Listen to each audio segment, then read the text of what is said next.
오늘 말씀은 마태복음 21장 1절부터 17절까지입니다. 예루살렘으로 입성하시는 예수님을 기록해주고 있습니다. 오늘 종려주일이라고 그러죠. 예수님께서 예루살렘으로 나귀를 타고 입성하시는 날입니다. 오늘 주일 일요일이죠. 예수님께서 나귀를 타시고 예루살렘으로 환영을 받으면서 들어가는 그러한 모습을 보실 때에 예수님은 그동안 자신이 메시아이심을 사람들에게 자꾸 감추고 드러내지 못하게 하고 그랬던 분인데, 그리고 이제 점점 십자가를 지시는 그 날이 다가오면서 제자들에게 내가 유대인들에게 잡혀서 대제사장들과 서기관들에게 이렇게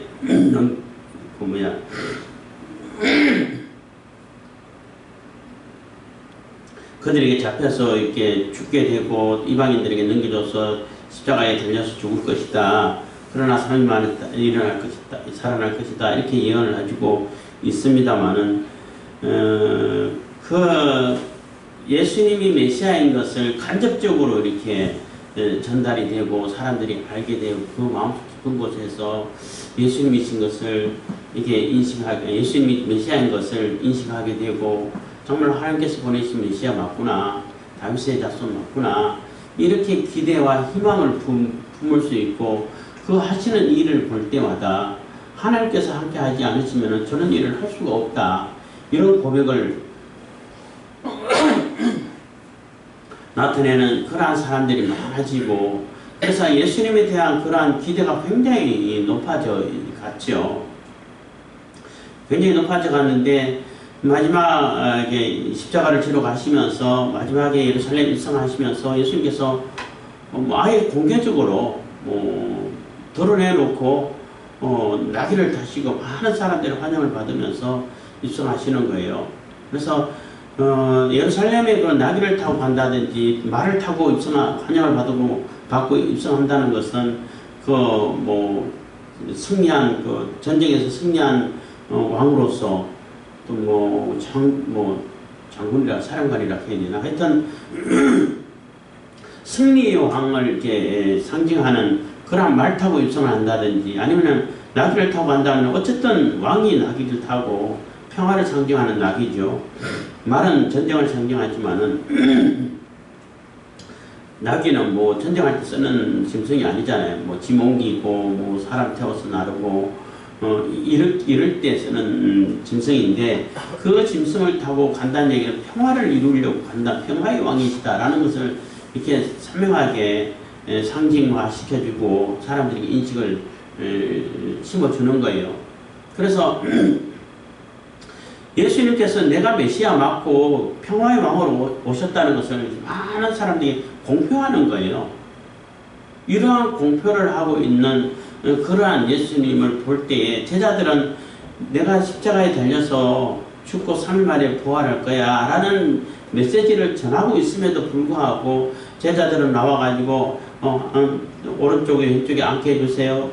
그 권력 다툼을 하고 누가 높냐, 네가 낮냐, 내가 더 높다, 어떻게 니만 제자냐, 이렇게 다투고 있는 그런 모습을 보이죠. 그리고 예루살렘으로 입성하는 그런 예수님을 환영하고 겉옷을 깔고 또 종려나무 가지를 흔들고 또 그 가지를 깔고 호산나 외치고 이렇게 막 환호성을 지르고 부르는 이러한 이 군중들의 심리 속에서도 이제 우리의 수고가 끝났어, 이제 우리의 고생은 끝났어 하는 그러한 기대감이 있었다는 거죠. 그렇지만 예수님께서 이루시고자 하는 그 하나님 나라는 그거하고는 좀 전혀 달라요. 예수님은 지금 이제 죽음을 통해 가지고 우리의 근본적인 우리 인간들의 근본적인 죄를 해결해서 완전한 자유를 이루려고 하시고 완전한 하나님 나라를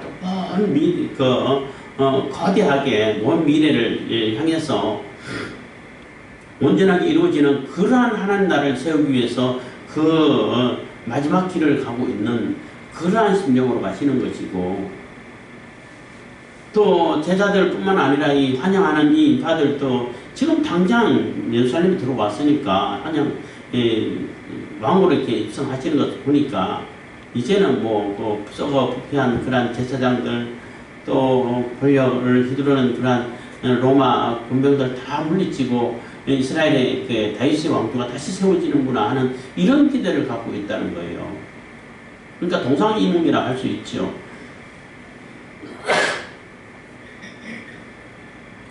그러다 보니까 이 제자들도 그렇고 이 군중들도 그렇고 예수님께서 예루살렘 입성하셔가지고 또 뭐 성전에서 그러니까 일요일날 입성하시고 그리고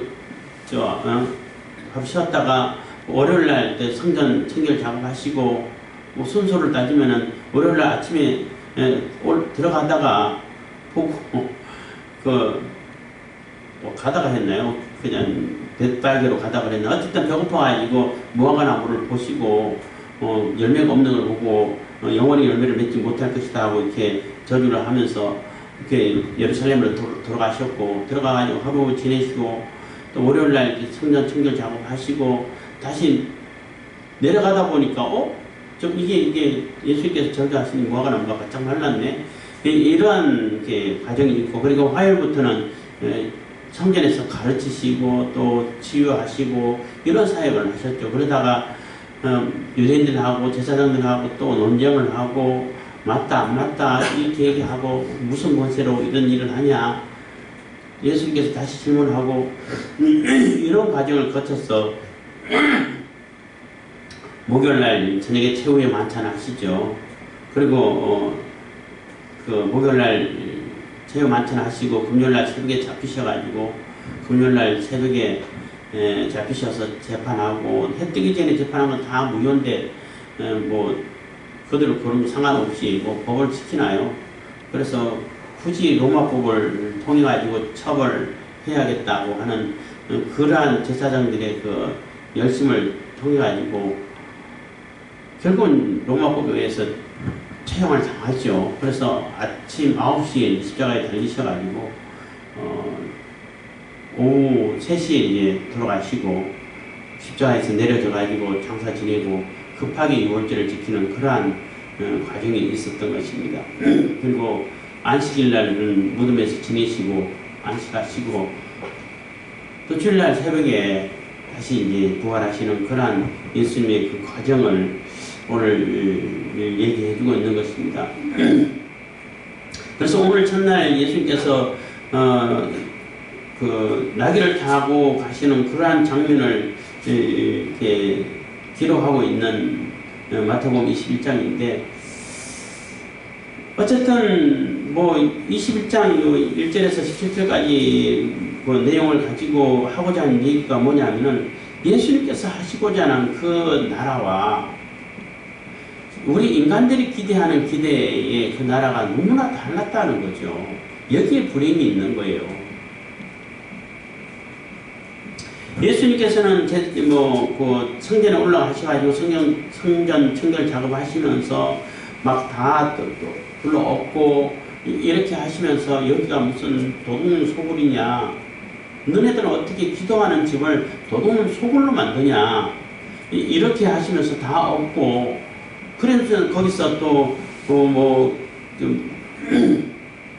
소경과 전원자들을 고쳐주시다 이렇게 했는데 그들을 이렇게 치료해 주시고 또 고쳐주시고, 소경과 전원자들은 성전에 못 들어가죠. 근데 예수님 계실 때 들어와서 예수님을 통해 가지고는 온전케 된다는 그런 의미도 있고 상징도 있습니다. 그리고 예수님께서 성전을 청결케 하신 이 일이 두 번 있었다고 이렇게 우리가 생각할 수 있어요. 예수님께서 초기에 그 사역을 시작하실 때에 한 번 하셨어요. 이게 워낙 중요한 일이고 큰 일이기 때문에 신학자들 중에서는 이거는 두 번 할 수가 없다. 이 어마어마한 일들을 어떻게 두 번 할 수 있을까? 하나를 조금 다른 측면에서 쓴 것이 아닐까 했는데 그렇지 않은 것 같아요. 제가 볼 때는. 왜냐하면은 만약에 예수님께서 시작하실 때 성전 청결 작업을 안 하셨더라면은 유대인들이라든지 뭐 제사장들이라든지 예수님에 대해서 별 관심이 없었을 거예요. 뭐 그런 사람 있나 보다. 어디 가다 보니까 뭐 이적도 좀 해하고 뭐 진짜 비싼 사람 있나 보다 하고 그렇게 신경 안 썼을 거예요. 근데 처음에 그 시작하실 때 성전 청결 작업 하실 때 그때는 뭐 서기관들이라든지 제사장들이라든지 이런 사람들은 멍하게 있다 당한 거죠. 도대체 저 사람 누구야? 이렇게 된 거예요. 뭐 하는 거지? 이게 뭐야? 이렇게 된 거예요. 그때부터 예수님을 아주 철저하게 일거수일투족을 다 감시하면서 쫓아다니면서 어떻게 하면 예수님을 올가매고 잡아 죽일까, 응? 올무에 걸어가지고 완전히 처단을 할까, 이런 것만 생각해가고 있었다는 거죠.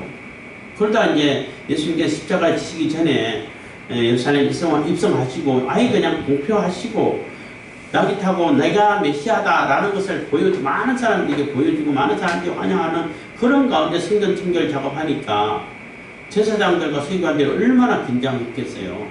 이거 그냥 두면은 우리가 죽는다. 그러나 우리 다 싸그리 다 없어진다. 우리의 기반, 우리의 기득권 다 없어질 뿐만 아니라 우리 목숨도 위태롭다. 이런 위기감을 당연히 느꼈겠죠. 그래서 절대 살려줄 수 없는 그런 상황이 돼서 십자가에 처형하게 되는 그러한 모습인 것입니다. 어쨌든 이 성전 청결 작업을 하시면서 이 성전은 예수님이 자신의 몸된 몸을 상징한다라고 얘기를 했단 말이에요. 이 성전에서 이 집은 기도하는 집이라는 얘기는 이 성전에서 기도할 때 하나님께서 들으시고 솔로몬이 성전 지어가지고 또 그런 기도를 했잖아요. 여기서 기도할 때 들어주시고 하늘에서 들으시고 마음을 돌이키사 이렇게 기도했잖아요. 우리가 무슨 죄를 지었든 또 회개하고 돌이킬 때 하나님께서 들어주셔서 응답하시고 회복시켜 주십시오.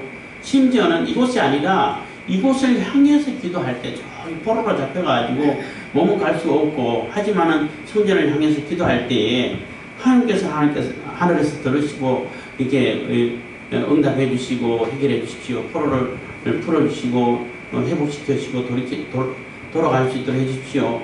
이렇게 기도를 했단 말이에요. 그래서 이 성전은 기도하는 집이라는 얘기는 예수님의 이름을 통해 가지고 기도가 된다는 얘기죠. 그래서 기도할 목적으로 또 기도함으로써 하나님을 만나고 하나님과 교제하는 이러한 곳으로서야 하고 그러한 그러한 기능을 담당하는 것이 성전인데 이 서기관들 제사장들은 그 성전을 이용해 가지고 자기의 그 탐욕을 채운다는 거예요. 그러니까 경건을 이익의 재료로 삼는 거죠. 그 제사의 목적을 두고 제사를 가지고 제사해야 되고 하나님께 나아가야 되는 그것을 빌미로 해가지고 자기들의 막대한 이득을 취하고 탐욕을 채우고 한다는 겁니다. 뭐 심지어는 뭐 비둘기가 가난한 자들이 비둘기로 번제를 드리잖아요. 제사를 드린단 말이에요. 비둘기는 싸잖아.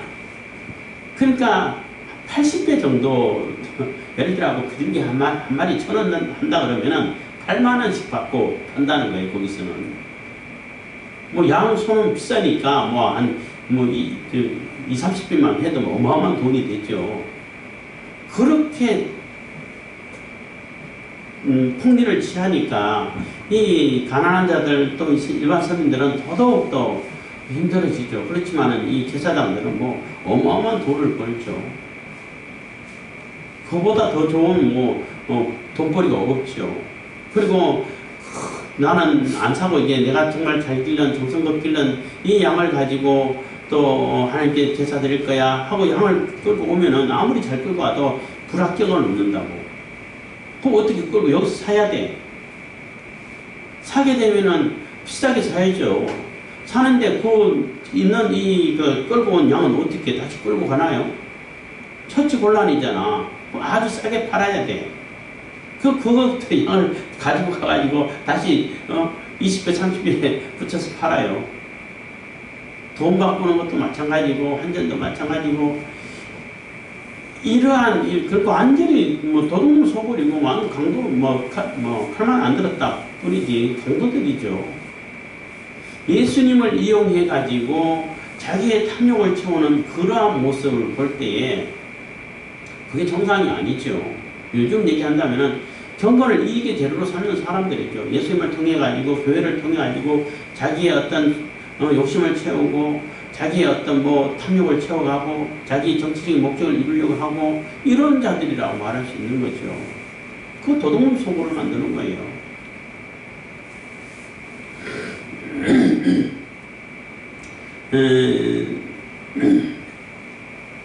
그 21장 1절입니다. 저희가 예루살렘에 가까이 와서 감람산 벳박에 이르렀을 때에 예수께서 두 제자를 보내시며 이르시되 너희는 맞은편 말로 가라. 곧 메인 나귀와 나귀 새끼가 함께 있는 것을 보리니 풀어 내게로 끌고 오너라. 만일 누가 무슨 말을 하거든 주가 쓰시겠다 하라. 그리하면 즉시 보내리라 하시니 이는 선지자로 하신 말씀을 이루려 하심이라. 일러스되 시온의 딸에게 이르기를 네 왕이 네게 임하나니 그는 겸손하여 나귀 곧 멍에 매는 짐승의 새끼를 다투다 하라 하였느니라. 제자들이 가서 예수의 명하신 대로 하여 나귀와 나귀 새끼를 끌고 와서 자기들이 겉옷을 그 위에 얹음에 예수께서 그 위에 타시니 무리의 대부분은 그 겉옷을 길에 펴며 다른 이는 나뭇가지를 베어 길에 펴고 앞에서 가고 뒤에서 따르는 무리가 소리질러 가로되 호산나 다윗의 자손이여 찬송하리로다. 주의 이름으로 오시는 이여 가장 높은 곳에서 호산나 하더라. 이렇게 해서 예수님께서 이제 그 예루살렘에 입성하시는 그런 그 장면을 이렇게 소개해주고 있습니다. 기록해주고 있는데 참 우리도 예수님을 따르고 예수님에 대해서 하나님 나라를 생각할 때에 내가 원하고 내가 바라던 그러한 자꾸 하나님을 만드는 거죠. 그것도 일종의 우상이에요. 내가 원하고 내가 좋아하고 내가 되기를 바라는 그러한 하나님, 그러한 예수님을 자꾸 그려가지고 그런 분만이 그분이 곧 하나님이야. 그분만이 하나님이시여. 그렇기 때문에 내가 만들어 놓은 이 하나님, 이 예수님이 아니면은 다 잘못된 거야. 이런 모습 많이 보이죠. 일반 성도들 모습들도 보고 또 목회하는 분들도 그런 경향들 좀 있지요. 그렇지만 그거 옳지 않아요. 제가 이제 신앙 상담을 좀 하다가 있었던 일인데 어떤 분이 그 자기 자녀한테 너무나 불만이 많아. 왜냐하면은 자기는 이렇게 기도를 하고 신앙생활을 했는데 왜 자기가 했던 대로 안 하냐는 거예요. 그러니까 믿음이 아니라는 거지. 그래서 제가 그분한테 제발 그 따님을 좀 믿어주세요. 믿어주시고 아무것도 바라지 마세요. 그럼 기대도 하지 말아야 되냐고. 기대도 하지 마세요. 그냥 믿어만 주세요. 이렇게까지 해줬는데 그러면서 무슨 얘기를 했냐면은 어머니가 신앙생활을 하는 그 스타일하고 그 따님이 생각하는 그 믿음애하고 그 방법이 충분히 다를 수 있어요. 왜냐하면 사람이 다른데 따님도 인정을 해주시라고 제가 볼 때는 따님도 굉장히 믿음을 가지고 신앙생활을 잘하고 있는데 왜 엄마가 하는 방법대로 안 한다고 해가지고 믿어 없다고 그러고 하고 저렇게 어떡하냐 하고 그거 하고 하는데 그렇게 하지 마시라고. 처음에는 아니라는 거지. 어떻게 믿음이 그럴 수 있냐고. 그럴 수 있냐고. 내가 하는 이게 믿음인 거지. 그거 아니라고. 그건 틀을 만들어 놓고 거기 집어넣으려고 하는 거죠. 하나님 그런 분 아니라고. 했는데 그분만 그런 것이 아니라 많은 사람들이 내가 그리고 있는 그 틀, 거기에 하나님조차도 끼워 맞추려고 그런다는 거예요. 그런 생각을 버려야 된다는 거죠. 오늘 예수님께서 예루살렘에 입성하시는 그런 모습을 보고 제자들과 예수님이 생각하시는 하나님 나라와 제자들과 이 많이 환호성을 짓는 이 백성들, 이 사람들의 환호성하고 너무나 생각이 다르다는 거죠. 물론 그 환영하는 것은 맞아요. 환영해야 돼요. 호산나 외치는 찬송 소리도 예수님께서 당연히 받으실 찬송이 맞아요. 왜냐하면 예수님께서 구해주시는 거 맞으니까 우리 죄에서 구원하시고 우리의 근본적인 것을 영원한 생명을 얻게 해주시고 영원한 나라를 만들어 가시기 위해서는 예수님께서 우리에게 구원을 베푸는 유일하신 분 맞죠. 그러니까 말은 맞고 또 행동도 맞아요.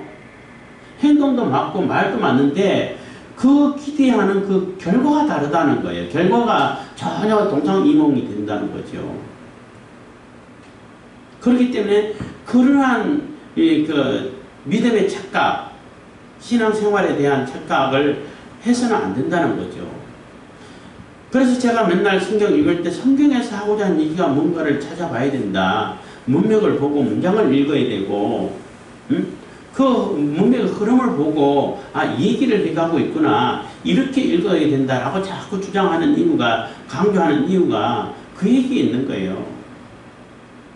그러다 보면 예수님께서 하시고자 하는 그 일들은 그 하나님 나라는 완전한 하나님 나라고 우리 모든 인류의 죄를 완전히 해결해 줄 수 있는 그러한 길을 어마어마한 큰 길을 가시려고 이렇게 나귀를 타고 가시는데 제자들 뿐만 아니라 그 환영하는 인파들도 환영하는 인파들이야 그냥 소문만 듣고 또 한두 번 경험하고 이 정도로만 알고 그 정도의 정보만 가지고 더 기뻐하고 막 기대를 걸고 했을 수도 있다 하겠지만은 제자들은 3년 동안 동고동락하면서 수없는 예수님의 말씀을 듣고 가르침을 받고 하나님 나라에 대해서 이렇게 비유를 한두 번 설명 들은 거 아니잖아요.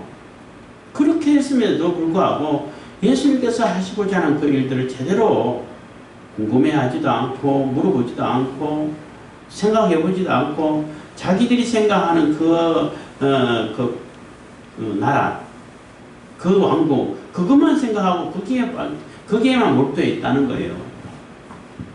그러다 보니까 베드로는 내가 죽는 데까지 나가도 앞장서서 싸우겠습니다.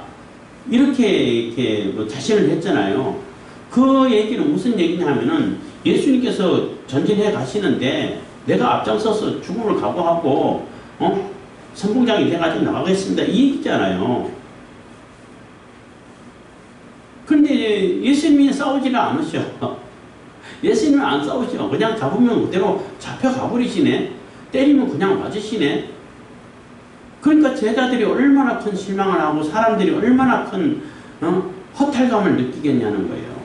그래서 호산나를 외치던 그 군중들이 십자가에 못 박아라고 이렇게 막 저주의 말을 이렇게 쏟아놓는 것을 보잖아요. 기대가 달랐다는 거예요. 기대가. 그러니까 내가 생각하는 것이 전부라고 생각해버리면은 너무나 큰 오류를 많이 발생시켜요. 이게 믿음뿐만 아니라 일상적인 것도 마찬가지고 제가 이런 얘기 할 때마다 의사 얘기를 하는데 밥 먹고 물 먹지 말라고 하는 그 의사 말 몇 마디 때문에 애들이 너무 그냥 많이 체하게 되고 소화 잘 안 되게 되고 물 안 먹으니까 오히려 소화 안 되죠. 물 먹어야 돼요. 한 잔, 두 잔 먹어야 된다고. 물을 먹어야 이게 내용물이 잘 섞여서 반죽이 잘 돼가지고 오히려 소화가 더 잘 되지. 물 먹으면은 위산이 옅어져가지고 소화가 안 된다고. 그러면은 위산이 밥을 많이 먹든 적게 먹든 간에 위산은 조금밖에 안 나오나? 그 양 똑같은 양밖에 안 나오나요? 그 내용물에 맞게끔 위산을 분배해요. 인간이 모이면 그렇게 자동화 됐는데 그냥 사람들이 이렇게 설정해 준 대로만 내나? 그래서 제가 그때 그런 표현을 썼죠. 무식한 의사라고. 자기가 생각하는 것이 전부다고 생각하는 그러한 것이 너무나 잘못된 거라고. 저 같은 경우는 밥 먹고 물 두 잔은 기본적으로 먹어요. 한 번에 헹궈서 먹고 나중에 완전히 다 헹궈질 때까지 먹다 보면 한 두 잔은 충분히 먹어요. 그럼 벌써 저는 소화불량으로 이 세상 사람 아니게? 그런데 물 안 먹으면 소화가 더 안 돼. 저 같은 경우는 체하게 되고, 그래서 자기가 가지고 있는 지식이 전부라고 생각하시면 안 된다는 거죠. 일부라는 것이고 이럴 가능성이 있고, 또 그것이 옳은지 아닌지는 한 번 더 검증을 해봐야 되고 실제 사례를 둘러봐야 되고, 그러고 나서 특히 이제 의사들은 과학 범위에 속하잖아요. 여러 가지 경우를 보고 실험을 해보고 데이터도 보고 경우를 살펴보고, 그러고 이렇게 조심스럽게 이렇게 이론을 정리해가고 해야 되는 것인데, 마냥 자기 혼자만 생각 가지고 그렇게 하면은 안 된다는 겁니다. 마찬가지로 신앙도 마찬가지예요. 우리가 기도할 때 가장 아쉬운 것, 저도 마찬가지입니다만 가장 아쉬운 것 중에 하나가 뭐냐면, 내가 원하고 내가 바라는 그것이 그대로 이루어질 때 그게 응답이라고 보는 것이지, 하나님께서 나를 통해 가지고 이루어 가시려고 하는 그 일에 대해서는 별 관심이 없다는 거예요. 그것도 내가 원하는 방법대로 이끌어 가지기를 소망하고 기도하고 열심을 낼 뿐이지, 그럴 때 얼마나 큰 이게 오류가 생기고 잘못된 이해가 생기냐는 겁니다.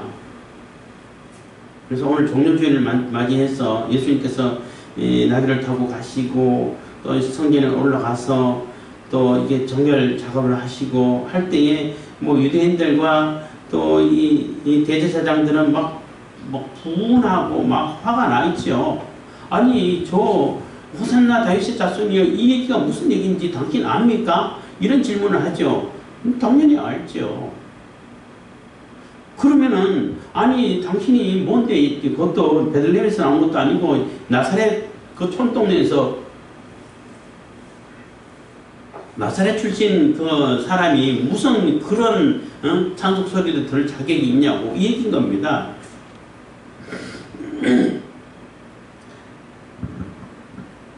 그럴 때 예수께서 말씀하시되, 16절입니다. 말하되 저희의 하는 말을 듣느뇨. 예수께서 가라사대 그렇다. 어린 아기와 젖먹이들의 입에서 나오는 찬미를 온전케 하셨나이다. 함을 너희가 읽어본 일이 없느냐 해서 시편 8편에 나온 그 시편을 인용을 하고 있습니다만, 아기와 젖먹이의 입에서 나오는 찬송 소리가 너무나 순수하고 있는 그대로의 찬송이고, 아무런 그 가식이 없고 그러한 모습의 찬송이기도 하고, 너무나 인간적으로 볼 때 나약한 자들의 찬송이기도 하고 할 때, 그들이 하나님을 찬송하고 하나님을 부르짖고 하나님을 찾는 그러한 모습, 그 순수한 모습, 그러한 모습으로 찬양하는 것이 온전한 찬양이라는 거죠.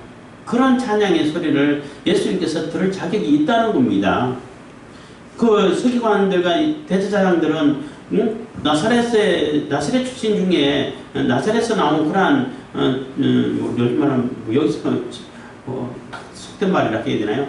촌놈 중에 촌놈인데 어떻게 그 메시아가 들어야 할 그런 찬송 소리를 당신이 듣고 가만히 있냐는 거예요. 나 그런 사람 아니라고 사형을 하든지 하지 말라고 야단치든지 해야지. 근데 예수님은 그대로 다 받으신다는 얘기예요.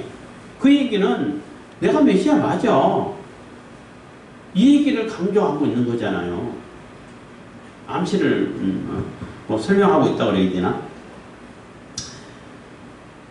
그래서 예수님이 메시아인 것을 온 천하에 다 드러내 보이시고 많은 사람들에게 아예 공표를 하고 있는 이러한 모습을 볼 때에 제자들 뿐만 아니라 이 많은 군중들은 환영을 하면서도 자기가 생각하고 있는 그 기대치에 맞게끔 거기에 끼어 맞춰가지고 예수님께서 곧 우리의 그 질고, 우리의 수고, 우리의 고생, 얼마나 수탈당하고 이런 것을 다 해결해 주실 그러한 예수님이시라고, 그런 예수님 맞죠. 맞는데 당장 정치적으로 물리적으로 완전히 이렇게 해결해 주가지고 우리가 완전히 그 자유민으로서 이렇게 그 혜택을 입고 살겠다, 이런 기대. 그러니까 말은 맞고 기대도 맞고 한데 이루어지는 결과를 전혀 딴 결과를 생각하고 있다는 거예요. 그런데 비례해서 이제 대제사장, 서기관들 여러 사람들은 막 분을 내고 화를 내고 어떻게 하면 예수님을 죽일까, 이런 궁림을 하고 있다는 것입니다. 그래서 우리가 기도하고 신앙생활을 해갈 때도, 믿음을 생활해 갈 때도 내가 생각하는 것을 내가 생각하는 그대로 돼야만이 하나님의 뜻을 이룬다 라고 생각하면 그게 착각이 되는 겁니다. 하나님께서 나를 통해서 무엇을 하시려고 할까? 무엇을 쓰시기 위해서 나를 이렇게 준비시키실까? 그러면서 열심히 준비하는 것이 우리의 올바른 모습이 되겠죠.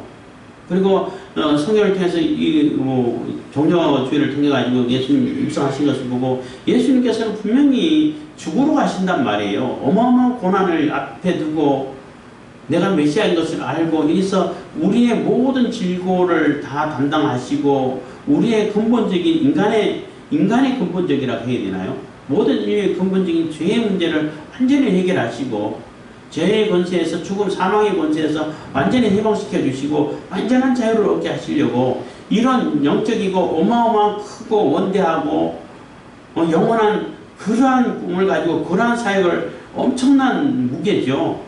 그러한 것을 가지고 입성을 하시는데 사람들은 그거는 전혀 생각하지 못하고 당장 오늘날 내가 지금 배고픈 거 해결하고 내가 집 없는 거 해결하고 내 아픈 거 해결하고 내 권력에 없어가지고 권력에 억압당하는 것을 해결하고 이런 것만 기대한다는 거예요.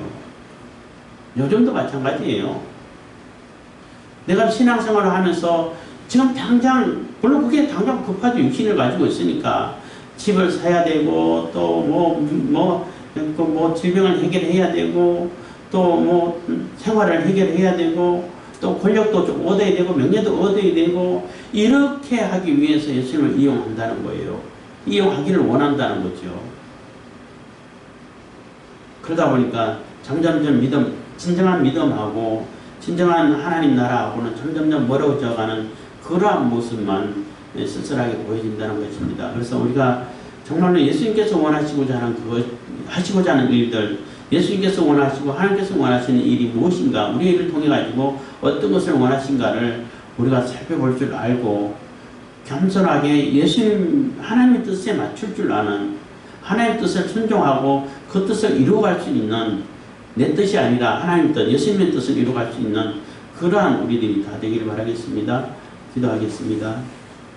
사랑해 주신 감사합니다. 이 시간에도 여러분을 주님 감사드립니다.